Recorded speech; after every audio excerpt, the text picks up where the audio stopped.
Hello, I'm William Michael of the Classical Liberal Arts Academy, and tonight I'd like to talk a little bit about homeschooling, one of the challenges of homeschooling, which is underestimating the difficulty, but more importantly, underestimating the time frame of educating our children and raising them in the Catholic faith.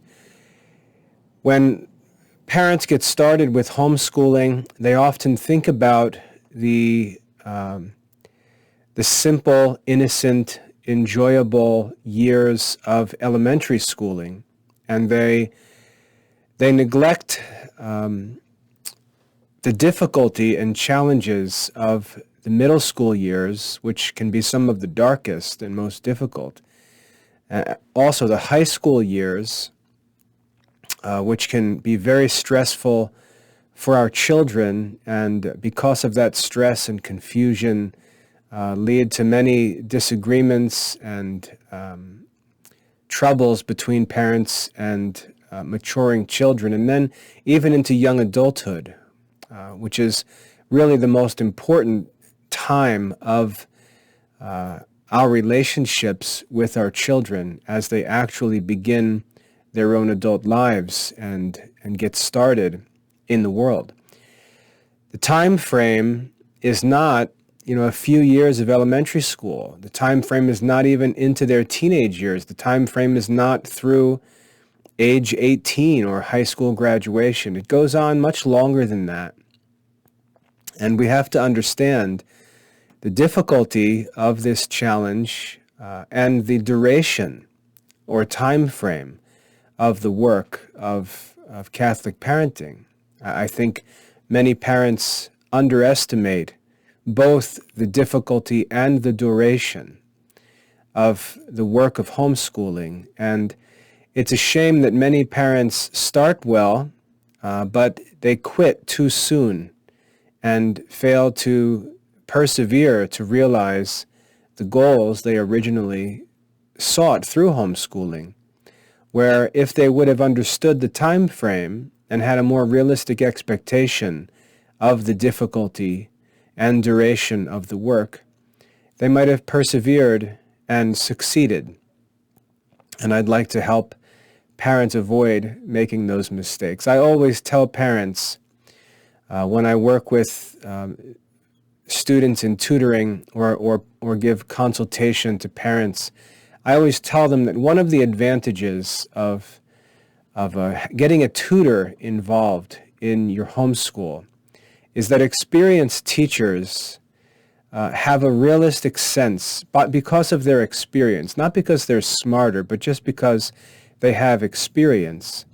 They have a better understanding of the time frame that's required for Christian education if they're experienced tutors, and they can provide some helpful insights along the way, because parents will often have great intentions and be willing to work as hard as they can, but they don't pace themselves. They don't have realistic expectations of the difficulty and duration of homeschooling, and they either burn themselves out early on by working too hard, too fast, or they don't work hard enough, and they let things get out of their control, and then they sort of hit the eject button on homeschooling and just send the kids off to school.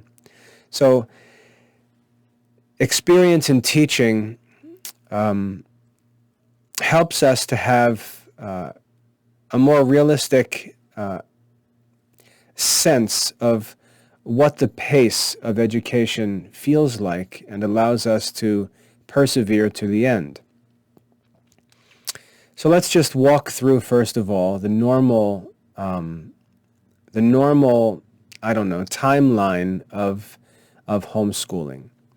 We start with a couple who has a first child, is zealous for the faith, and wants to raise the child in the best way possible. Give the child the best possible Catholic education, starting from its baptism with, with dreams of raising saints, as we say, even though that's not a good goal, because it's not in our control. Nevertheless, that's the dream, if we're honest. We dream of raising saints, raising children who love the Catholic faith and whom we get to watch grow up and practice the Catholic faith. That's our dream. We all share that dream when we enter into homeschooling. Whatever we may say, that's our dream.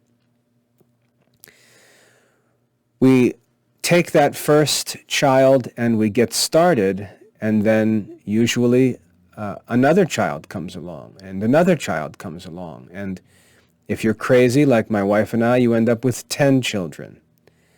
And the dream is the same for every one of those children, but all of a sudden the resources are divided by 6, 7, 8, 10, and things get much more difficult. The ideal situation that you might have imagined by bouncing around on all of the Instagram posts and seeing all of the pictures of the early August homeschool rooms all outfitted and decorated for the new year, those fantasies may come undone, and you may find yourself with an early teenager and a bunch of other younger kids, yourself exhausted, finances exhausted, struggling to even get meals on the table, and then you're left wondering, what are we going to do? Because this is increasingly difficult, and the duration we're realizing is much greater than we had anticipated. Well, the first thing is, and if you can learn these things when you're young, praise God, because many don't learn them until it's too late. But if you can establish realistic, responsible goals early on and really develop a sense of what your duties are as Catholic parents and what they're not, because if you try to do things that are beyond your responsibility and ability, you're going to get into trouble. You're going to exhaust yourself and dissipate your resources on things that you shouldn't be wasting them on. And so it's important to know what your duties are and always keep focused on the main things. If you can set realistic goals and not make mistakes by setting unrealistic goals or goals that are simply beyond your control, and I don't say that to be discouraging. I mean, if anyone, I'm a believer in the reality that with God all things are possible. You don't need to tell me that we ought to trust in God or that God is able to do anything. If anyone believes that, it's me. I'm the one who teaches the classical liberal arts for a living, which many told me would be impossible. So I understand the optimism of faith. I have that optimism. But at the same time, while God is able to do all things, God is the Lord, and His will ultimately is what is to be done, not our will. So while anything is possible with God, that doesn't mean that God wants to do everything that we imagine. And so we need to make sure that we're seeking God's will and not just chasing wildly after our own will and treating God like He's some kind of genie present to help us do our own will. So yes, all things are possible with God, but God is only going to do what He wills, and it's our responsibility to make sure that we're seeking what God wills.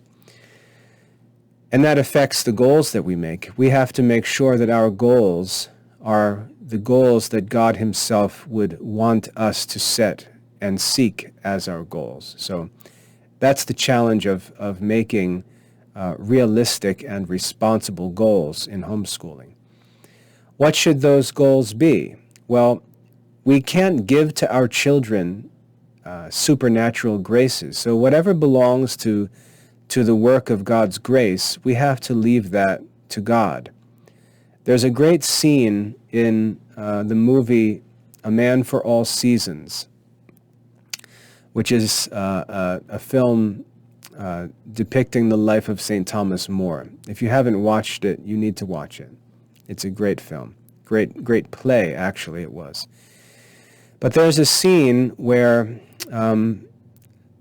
St. Thomas More's daughter, her boyfriend, and his wife, and Thomas More's wife, are all suspicious about Richie Rich. They don't trust him. They think he's a troublemaker.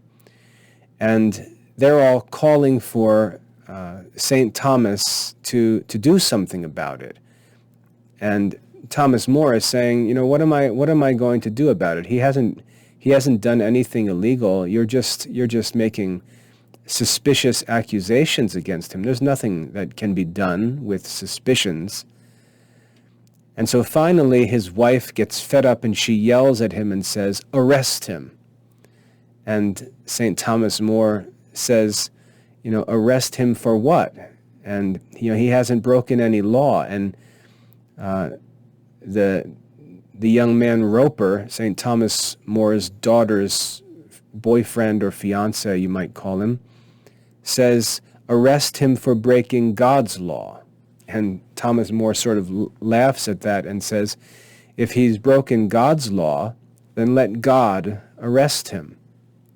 And we see in the mind of a saint this sense that there is responsibility that's ours, and then there's responsibility that's God's, and that's none of our business. And many times people want to break into God's business or do God's work or force God's hand, and that's not appropriate for us.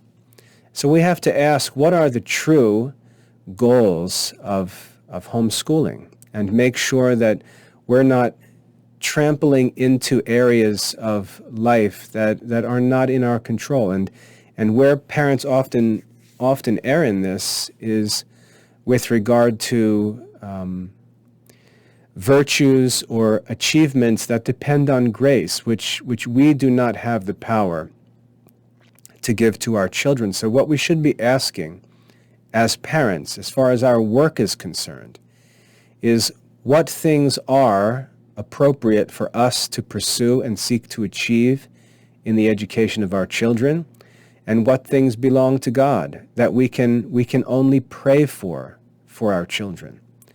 And we have to understand that division, or we'll frustrate ourselves and make ourselves miserable, and ultimately we'll treat our children cruelly and criticize them unjustly, like Pharaoh yelling at the Israelites for not making enough bricks after he denied them the straw that was needed to make those bricks.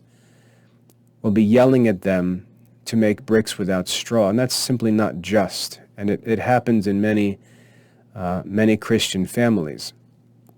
So we have to understand what our duties are, and this is where the church becomes very helpful to us, because if you open up the Catechism of the Catholic Church and look up in the Ten Commandments, where the Church explains the commandment for children to honor their mother and father, it goes into the duties of parents and explains what the responsibilities of parents are for their children. And it's good for us to understand the limits of what our responsibilities are so that we can make sure we do those things before we start trying to run onto things that aren't even within our reach, which many families do. So I recommend you look at the Catechism on the commandments, find the commandment regarding children honoring their parents, and look what it has to say about the duties of parents. And use that to set goals for your homeschooling. Now, one of the obvious things within our control is to raise our children in a philosophical course of study. And the reason why I say philosophical is because philosophy is the pursuit of wisdom by means of human reason, by human understanding, by human observation. It's within human power. And When we look back at the classical Catholic curriculum, what we see is a curriculum that's designed for humans, for students to pursue with their own human strength and reason. And that's one of the reasons why the classical curriculum has been so fruitful throughout history, is that it's an appropriate curriculum for Catholic students. The subjects that we study are subjects like grammar and reasoning and rhetoric and classical mathematics and philosophical sciences. And when we get to theology, we study the Catechism of the Church, which is the Church's teaching, the Church's explanation of what is to be believed. And we study the content of sacred Scripture. And that's where our work in education more or less ends. It ends with presenting our children with all that they need to know, all that they need to believe in order to practice the Catholic faith. We can't do much more than that. If you know the old saying, you can lead a horse to water, but you can't make it drink. The work we have to do as Catholic parents is to prepare the water, to prepare the water tank, to fetch the water for the children, to prepare it for them to drink, and then lead them to the water. And that's where our duties and responsibilities end, because we can't make the horse drink.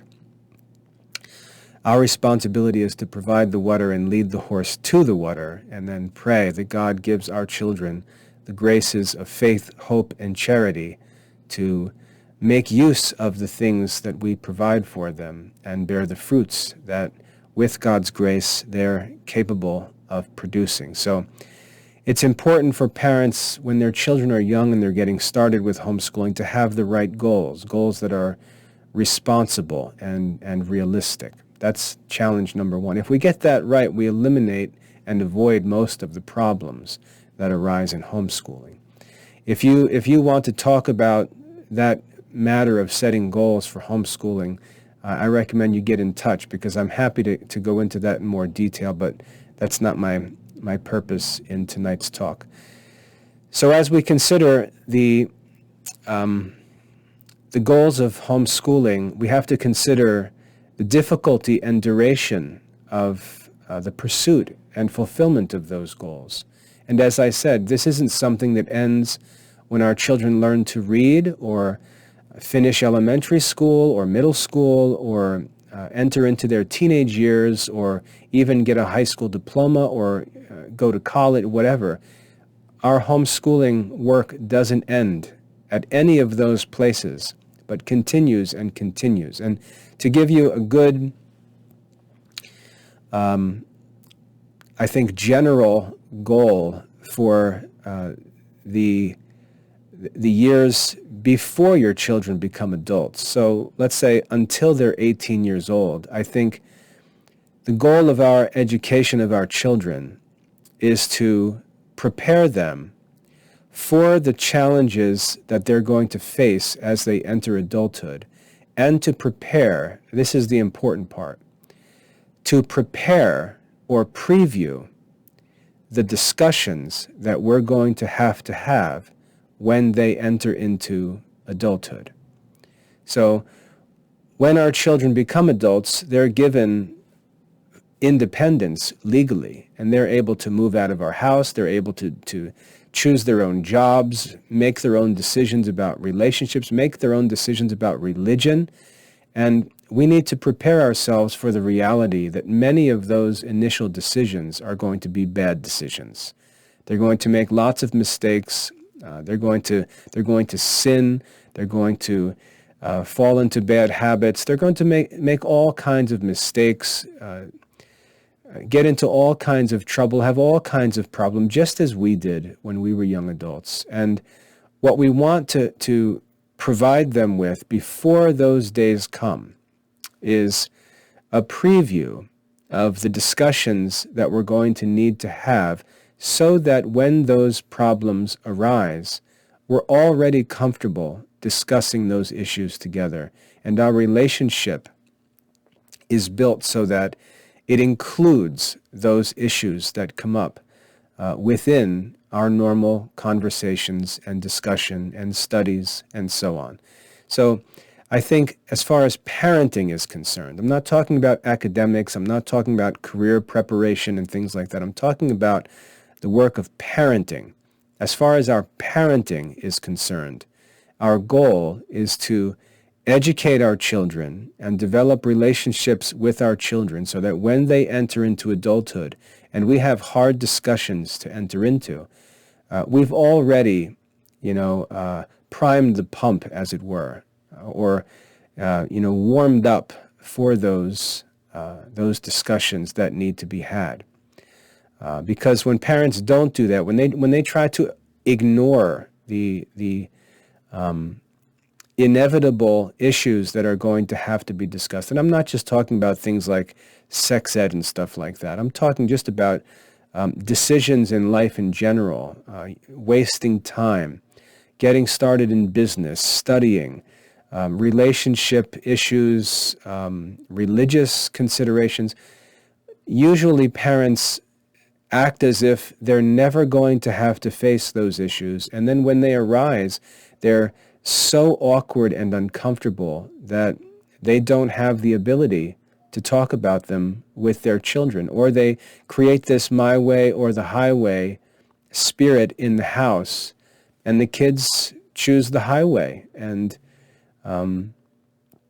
unfortunately may never look back because they don't feel that their parents will even be willing to discuss the issues or be patient with them as they struggle through them. And they are often truly struggling with these things, and the parents just don't have the empathy or the patience to go with them through those difficult times. And the early years are where we prepare and build those relationships that allow us to go through those difficult times with our kids when they enter adulthood. So as we consider homeschooling, it's not just about elementary, academic lessons and standardized tests or even about high school diplomas. It's about instructing our kids, making sure we cover all the subjects and topics, give them the skills that they need so that when they face these challenges in adulthood, not that they'll make all the right decisions, because I really don't think that's realistic.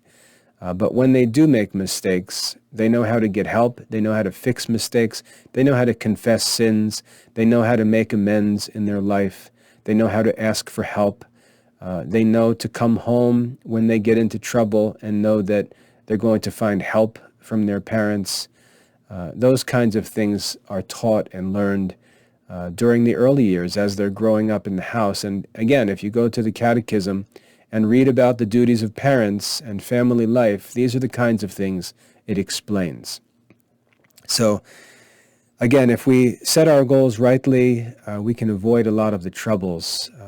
But what I want to focus on is the difficulty of homeschooling, the sources of that difficulty, and continue to encourage you to understand the realistic duration of the work of homeschooling and parenting, because it goes far beyond high school graduation and the entrance into adulthood by our children. One of the greatest challenges in homeschooling doesn't come from homeschooling itself, doesn't come from our children. It comes from other families, and the gossip and the talk and the pressure and the judging and the social anxiety that parents have.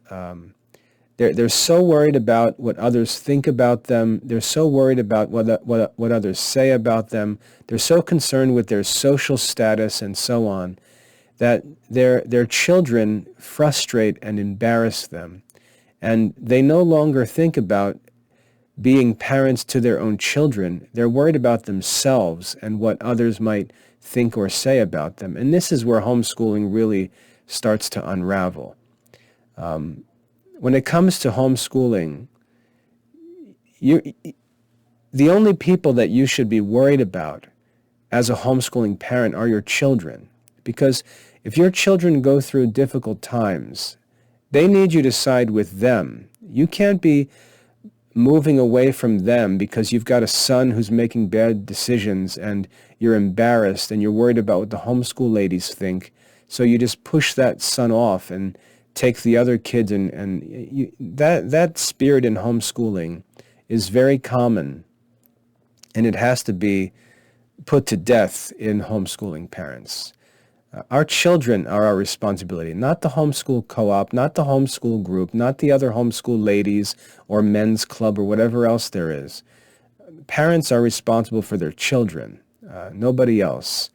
And we need to make sure that we keep our focus on our own families and don't allow children who are making bad decisions or who don't gain the approval or appreciation of other homeschool families. We don't allow them to be ostracized and pushed away, as it were. And I've seen this many times among homeschool families. You can see it on simple things like social media. There's pictures when children are young, and then one of the children starts to go off the rails a little bit, and he simply disappears from the family photos. They act like he's not a part of the family, like nobody's missing from the photos. And you just see that spirit that they're more concerned about putting a happy face on in front of other families than taking care of their own child. And we have to be committed to our children. That's our actual duty. We don't have an obligation to any group or any other people, any other families. Our duties are to our children, the children that God actually gives us, with all of their unique personalities, problems, annoying nuances of their behavior, and so on. They're our kids. They're the only ones that God has actually given to us, and they're the only kids we're ultimately responsible for before God as parents. We have to make sure we're committed to our kids because they're going to go through dark times. They're going to make bad decisions. They're going to be embarrassing when they go through their teenage nonsense, and they're caught up in fads, and they're caught up in what their peers think and stuff like that, and they're worried about their clothes and their hair and their makeup and their social activities and all this kind of stuff. They're going to go through that, and those things are temporary. They're just a part of growing up. They're a part of the kids becoming their own individual persons and preparing for adulthood. And we have to be willing to go through those times with understanding, not overreacting to things stupidly as many parents do, not allowing things to get blown out of proportion and temporary things to have an appearance of great troubles. We have to be more mature and patient and calm as we go through those things. We can be strong, but at the same time be gentle. Those two things aren't contradictory. And we have to learn how to have that kind of a spirit with our kids because they're going to do all kinds of stupid stuff as they grow up. And it's that patient love and that unconditional commitment to our relationship that in the end distinguishes us as their parents from all the other people in their lives. And the only way that our kids can learn that and appreciate that is if we actually do it.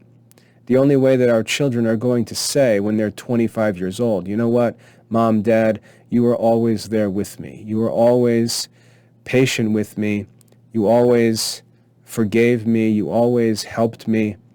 And that's the difference between Mom and Dad and all the other adults, all the other people in their lives. And the only way that that realization can be true in the lives of our children is if we actually do it, if we actually practice that and prove ourselves over time to truly love them in a way that no one else in their life, except maybe a spouse, will ever love them. And that's one of the long-term achievements of good parenting that often goes neglected, especially in modern circles where the kids are just shipped off and that's the end of it.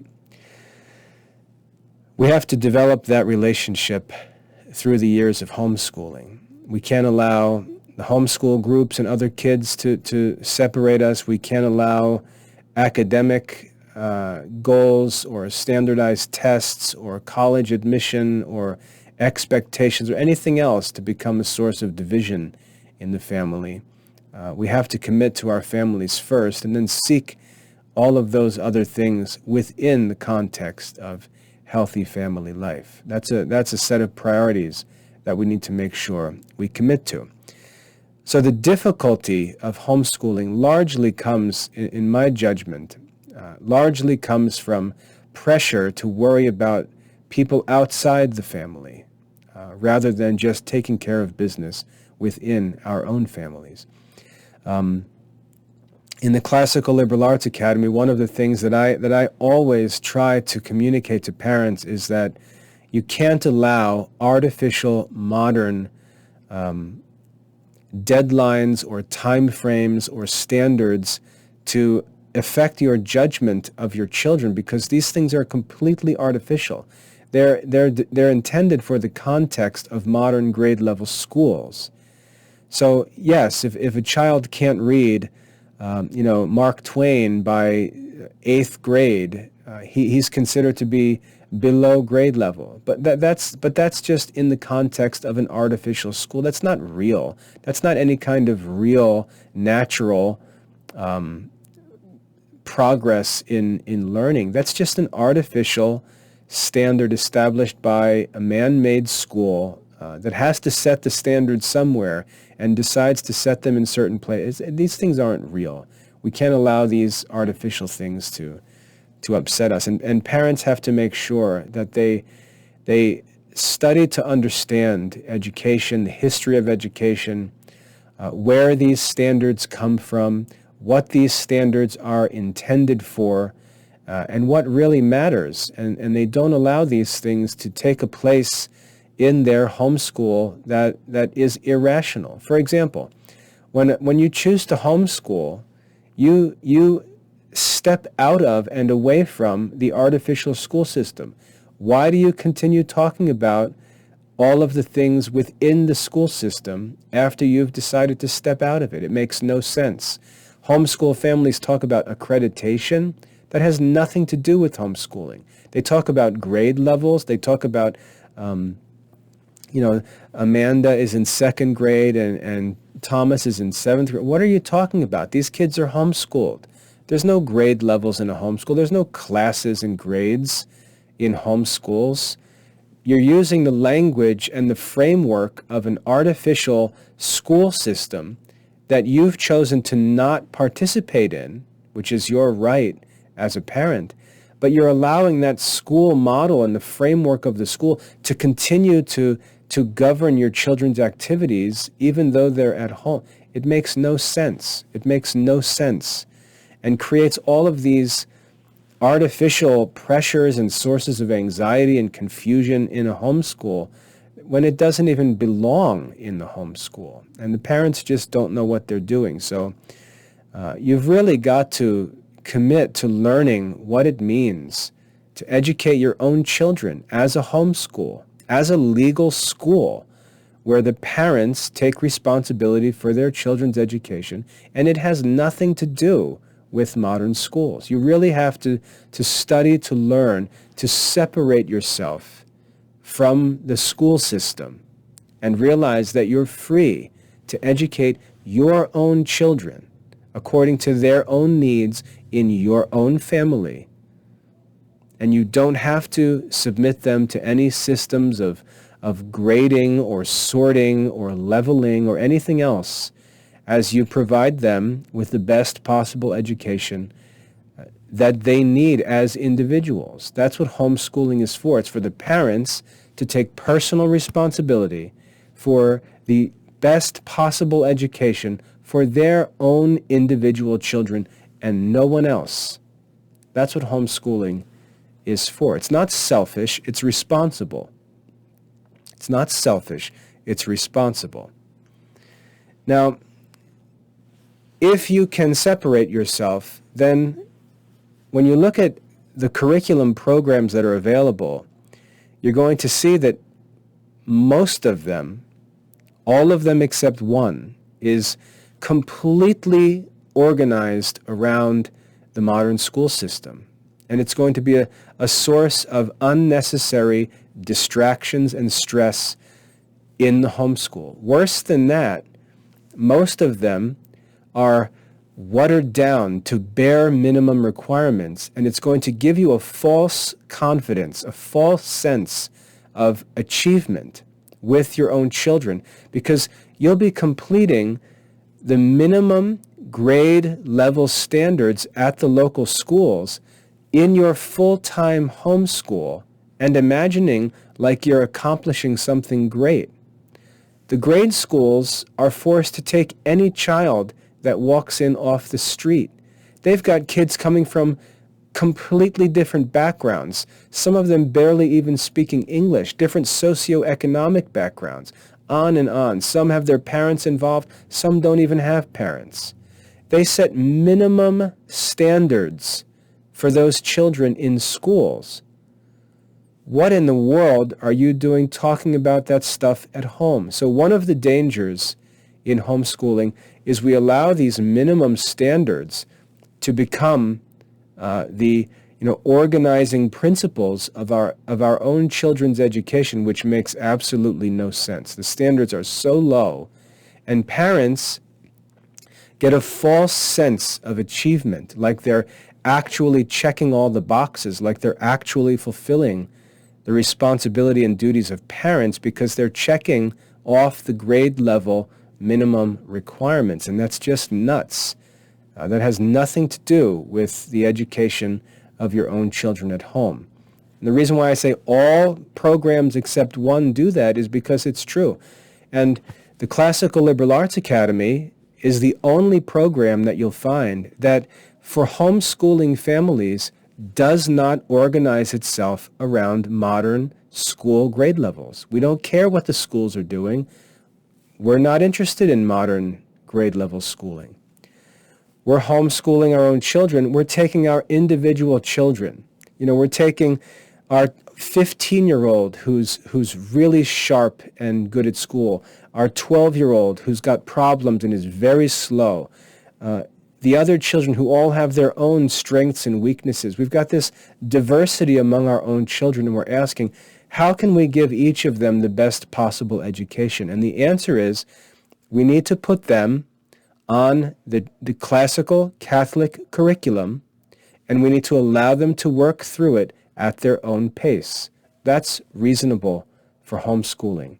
And you'll see how the goals of homeschooling and the duties of parents can be fulfilled with the classical Catholic curriculum when we separate ourselves from these irrational modern grade level standards that have nothing to do with homeschooling.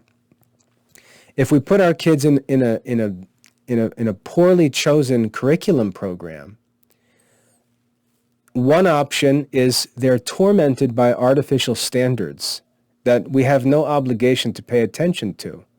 And we're just introducing this stress with all of these unfounded, ungrounded fears into our family life that shouldn't even be there. The other problem on the other extreme is that we blow through those school standards because we have our act together as a homeschool family, and we take confidence in the fact that we're completing, these materials that are intended to cover the minimum requirements of a public school curriculum. And both of these extremes are just the sources of the trouble in homeschool families.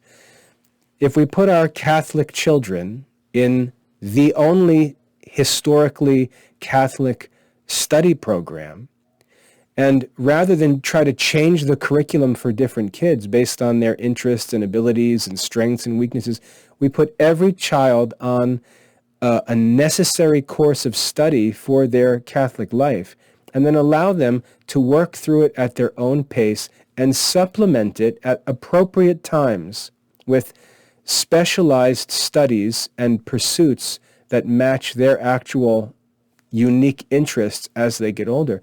We can see that we can have a balanced and reasonable and comfortable homeschool experience as a Catholic family.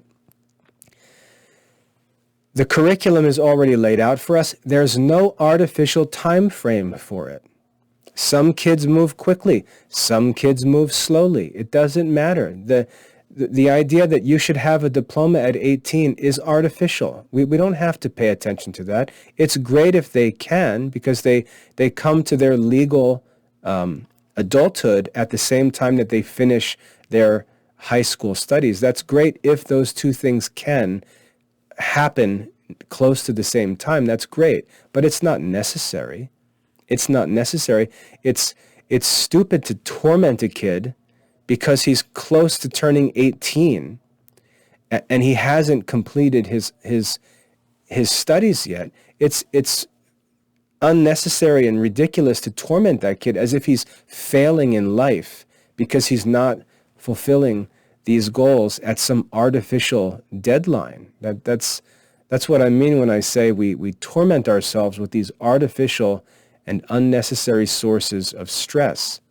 And homeschool families need to avoid that, because these are the kinds of things that create difficulties and problems in homeschools that ultimately overwhelm parents and just make them give up.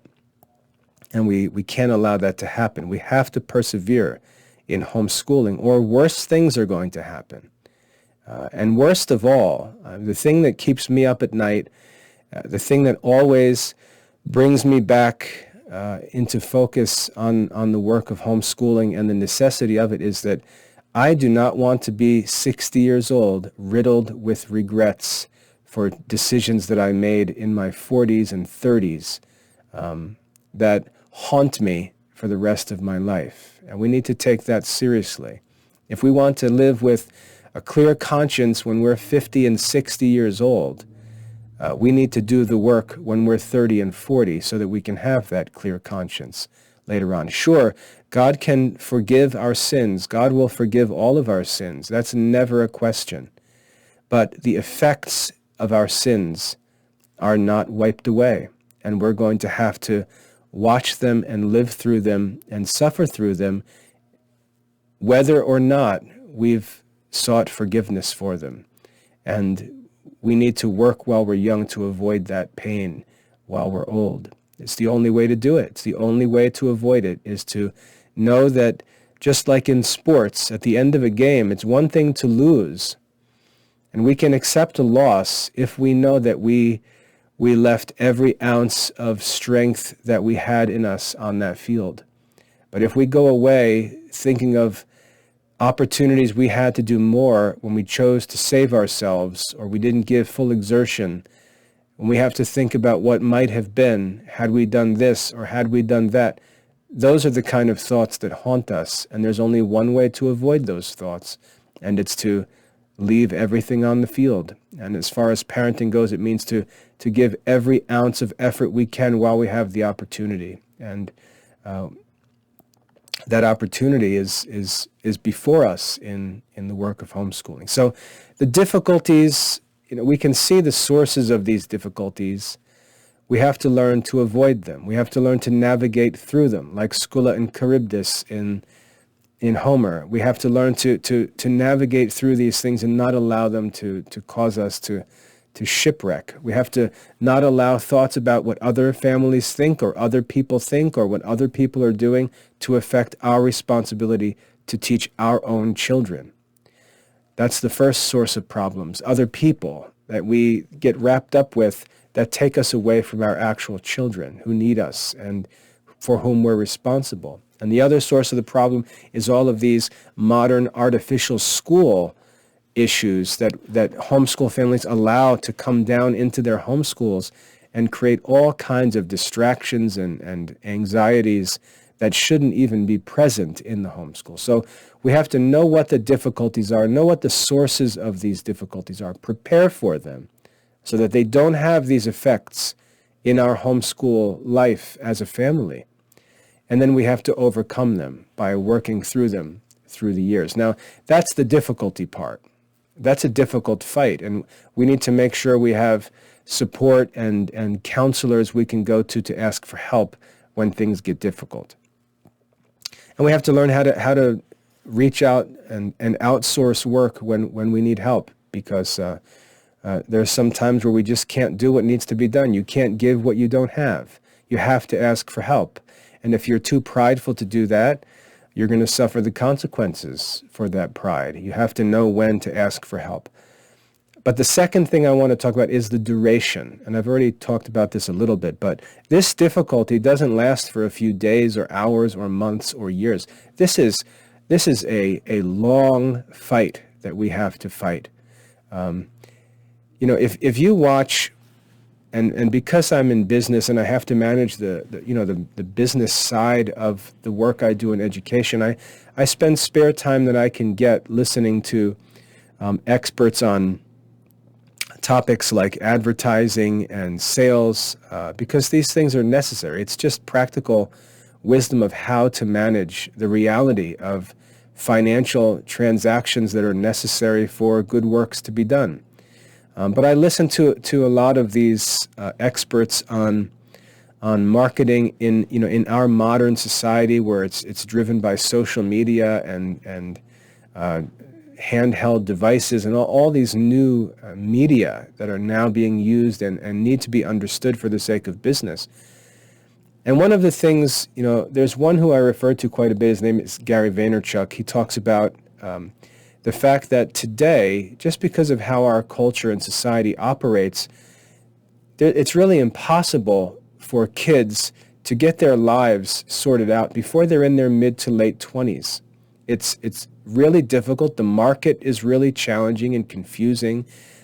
Technology really pressures workers to develop high skill sets, great skill sets, and it takes time to develop those things.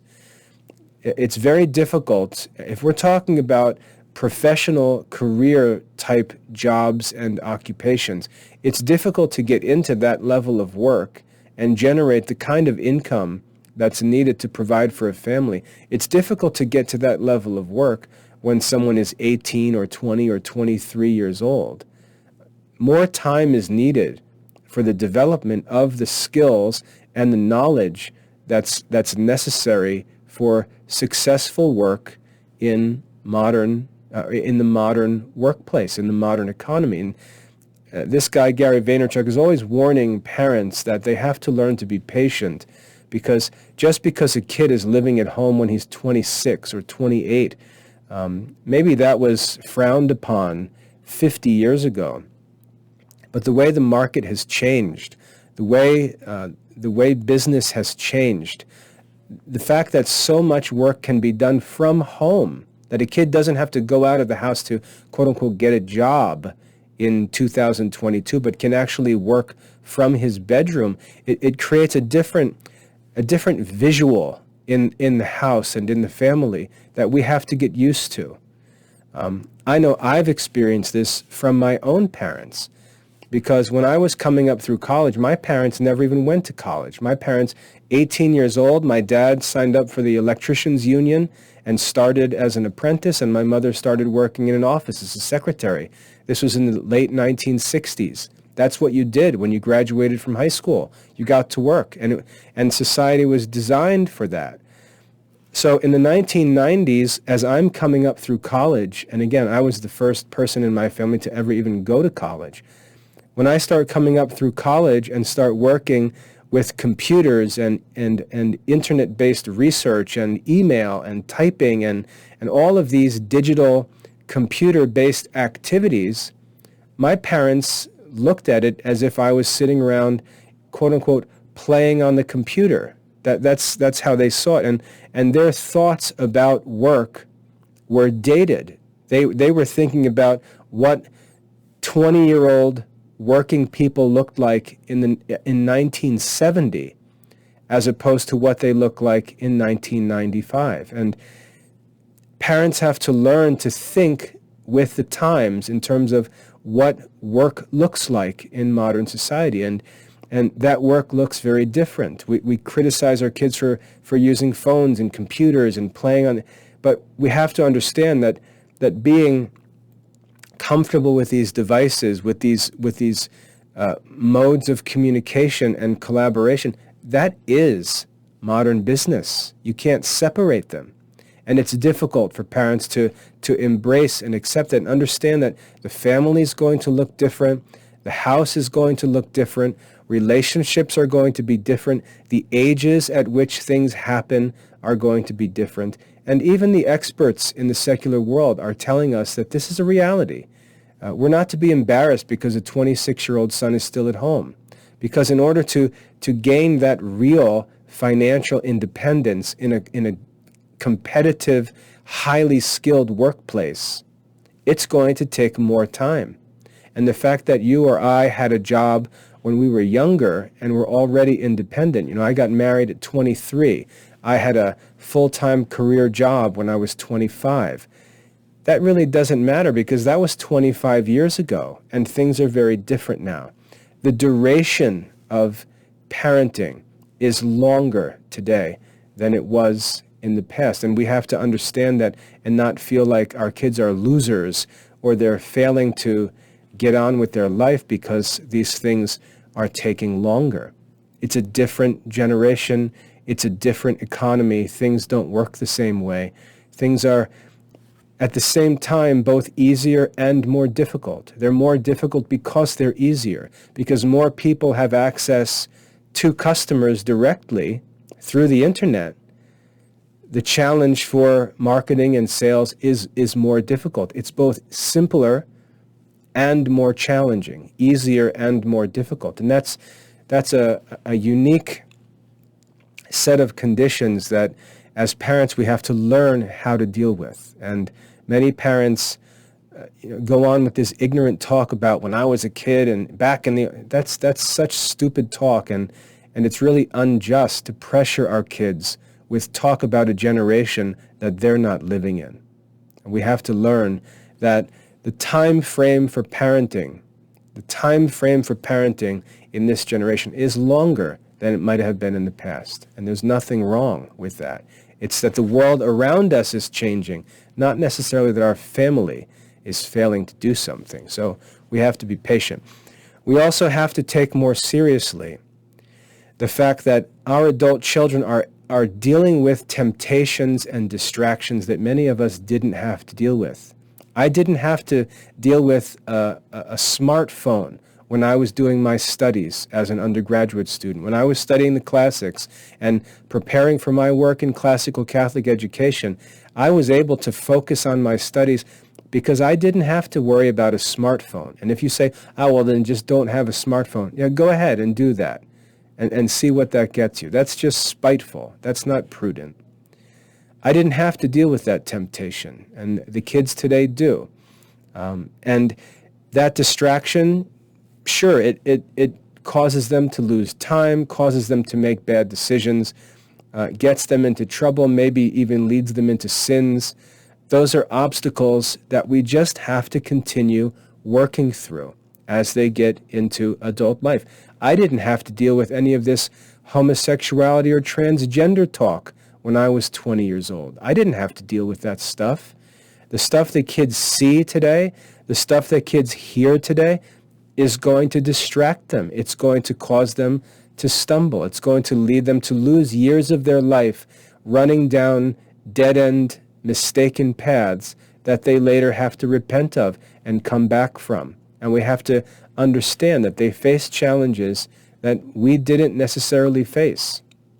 So spend time thinking about where you were at their age, and often you may think that you were much further along than you actually were. And you have to learn to judge these kids with mercy and patience, being there to help them, not just nagging them, not just criticizing and fault-finding all the time, but realizing that they face challenges that we didn't have to face.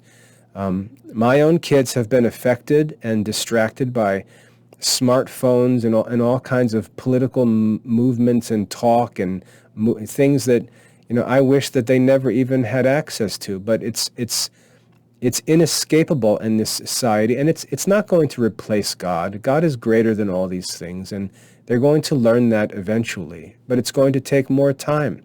Their lives aren't as simple as my life was. They have more distractions. Their studies are going to be more difficult than my studies were. And it's it's going to lead to a different time frame, and we have to learn to get used to that. My own daughter, my eldest daughter, has been, was approached as she got into young adulthood by all of this homosexual talk and all of this rhetoric that comes from that, and how they interpret your childhood and your experiences. And she's been caught up in this stuff, trying to figure out whether she might be a homosexual or whatever. It's just distracting nonsense that our kids are going to have to deal with. And if we're honest, and I'm being honest, I did not have to deal with that stuff when I was 20 years old. But I see my kids facing challenges and obstacles and confusion that frankly wasn't around when I was 20 years old, and I feel bad for them. And I have to work with them to help them through these things and overcome these things, because they appeal to their flesh. They appeal to natural sin or original sin present in us, and they're going to be effective in causing the kids to stumble and lose time and run off the rails. But I think we have to continue to trust God, to realize that God allows these things, and God tells us that we ought never to be anxious for anything but to pray and to work and to trust that all things work out for good for those who love God, as St. Paul says in the book of Romans. So our kids face unique challenges. The duration of Catholic parenting, I will argue, is longer today than it was in past generations. And as parents, we have to accept that and be willing to fight against stronger opponents, greater deceptions, more distractions. We have to be willing to fight a longer war in order to help our children come out of this successfully, and to be willing to go with them through it, praying for them, helping them, loving them, forgiving them, teaching them, and showing them a good example through all these things. So I want to encourage parents to understand the sources of the difficulties that we face in homeschooling, and also have a more realistic sense of the duration of the work that we have to do in Catholic homeschooling. I hope that's helpful. God bless.